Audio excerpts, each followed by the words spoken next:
This is a preliminary video about wellness, well-being. Very important for all of us to remember that we don't know anything about ourselves.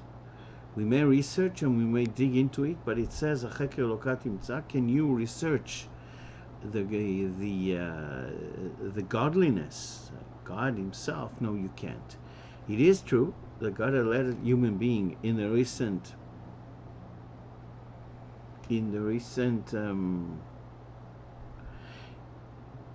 centuries, decades, discover a lot of things. He let us see they were not inventions, they're merely discoveries of something that has already been there. We'll start right away with the basic tenements. One of them, and one very important one, is the simple fact that there is a duality between a godliness and the world, godliness and nature.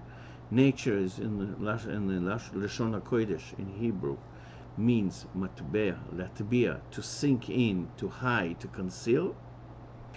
That's the meaning of the word world in Hebrew, olam. It conceals and hides godliness. And we human beings have to deduce godliness from all the majestic workings of this world. And also, the other thing is that there's a duality between the human being and the world.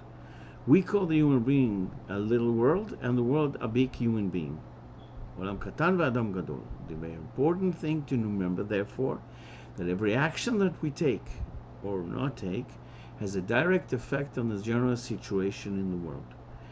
But the most important thing that people totally forget is that there is a parallel between spirituality or godliness and the body. The soul and the body go together. All the illnesses and all the problems and all the well-being issues are stemming from the soul, not from the body. The soul itself yearns to see godliness, whether it's a Jewish person, a non-Jewish person, or someone who even define themselves as atheist. It is impossible for a human soul not to yearn, which is the meaning of one of the meanings of the word chole, ill, sick, leyachel, to yearn for the godly light. And when he doesn't get it, the soul then therefore contracts and creates some kind of pains and aches in the body. Every person, it manifests itself in a different way. Also, the soul has a lot of stress of all the issues that happen to the body.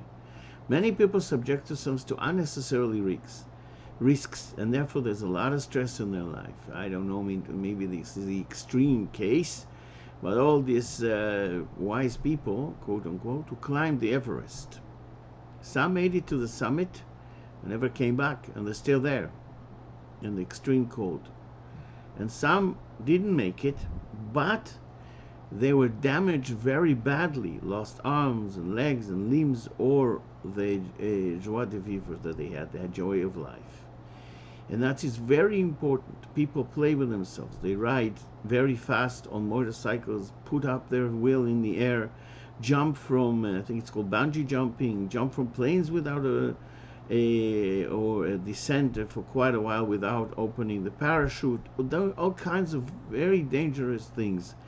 Go to dangerous places just because attempt all kinds of playing with skateboards, with I don't know what.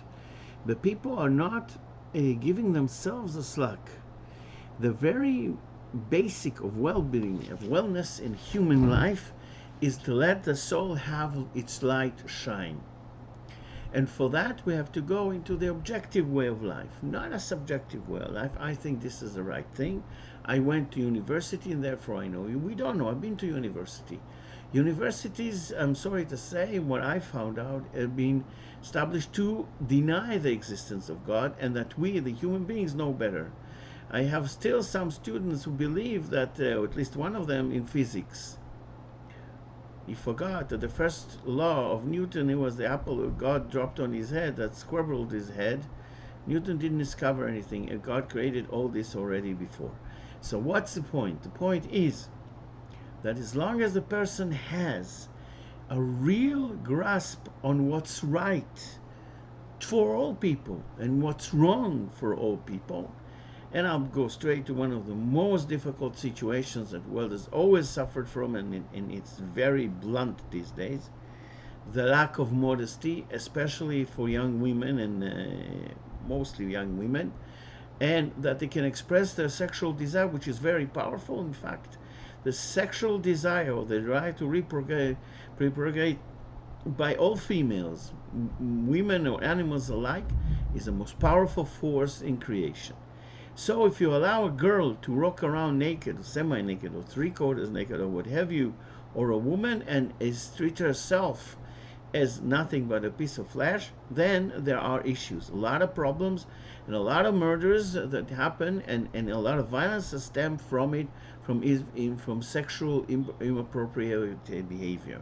This is not that people are bad, they're just human beings, and they're therefore given to many desires and effects and all kinds of things. When the person realizes that he or she are just a little world within the big world, and that everything they do, it has ramifications for the entire creation, for the entire humanity, then that responsibility could serve as a safeguard from doing things which are not good. Unfortunately, we are exposed too much, and people take too much seriously what we call the media. It's nothing but the devil unbeen, so to say that so bluntly, behind the camera. They don't say the truth, they say anything but the truth. And I think this is very sad for a lot of people who live by social media or sitcoms or movies or what have you. I watched some being in Israeli. There's quite a few histories of wars, unfortunately. One of them stands out to all of us, which was in 1973, what we call the Yom Kippur War.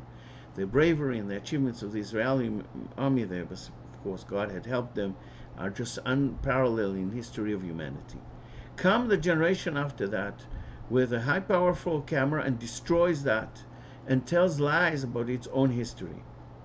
It's not a criticism, it's just that people have to be more independent. By being independent, I mean being connected directly to God. Let's wake up. Let's start being well. By being well, I mean is to tackle the hardest thing in life, which is to be oneself. There's so much negativity in our way of life, so much of it, so much dedication to this artificial competitiveness. I'm better than you because I beat you in a game of chess. It's only a game of chess, so I played some ball game better than you, and this whole madness around musicians, actors, all the virtual people whose lives may be horrible, and they're put on the pedestal because it's some kind of an extraneous, meaningless achievement. All this causes people to be away from themselves, to be foreign to themselves. And when a person is foreign, zar, in the word in the holy tongue of Hebrew, then he could become achzar, cruel, to himself and to the surroundings. And there's also this notion of slavery, that one has to work 50 million hours as if you can earn, say, a cent more. It doesn't work like this. Because once a person is too busy with certain things which are physical, they are paying a very high spiritual price, and we can have testimonies all around ourselves of all the couples and homes are falling apart because people are too busy with their so-called careers.